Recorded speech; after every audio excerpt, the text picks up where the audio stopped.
Retombée d'intenses activités du président de la République Félix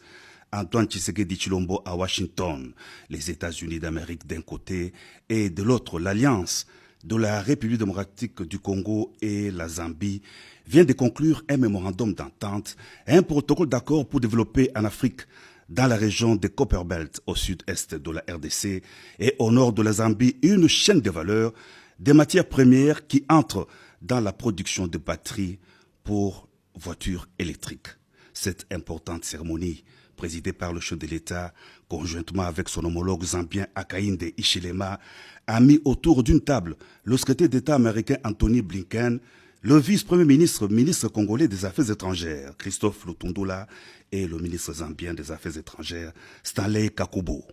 Il s'agira de créer une industrie de transformation de ces matières premières stratégiques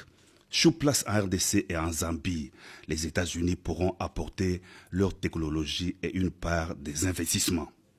Toujours à Washington, le président de la République Félix Antoine Tshisekedi Tshilombo a pris une part active à une conférence sur la lutte contre le changement climatique aux côtés du secrétaire d'État américain Anthony Blinken et de plusieurs chefs d'État africains, ainsi que de l'envoyé spécial des États-Unis pour le climat, John Kerry.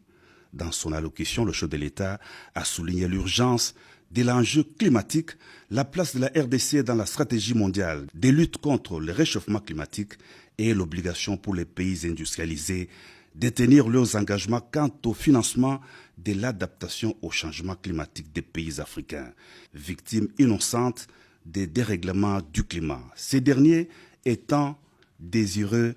de produire l'énergie propre pour soutenir leur développement économique afin de sortir du cycle infernal de pauvreté. En bilatéral, le président de la République Félix Antoine Tshisekedi Tshilombo, à la tête d'une délégation congolaise, a mené des discussions entre la RDC et les États-Unis d'Amérique, représentés par le secrétaire d'État américain Anthony Blinken. Au cœur de leurs échanges, la situation sécuritaire dans l'est de la RDC, où le pays subit une agression injuste de la part des terroristes du M23 soutenus par le Rwanda. La RDC demande aux États-Unis de s'impliquer plus fortement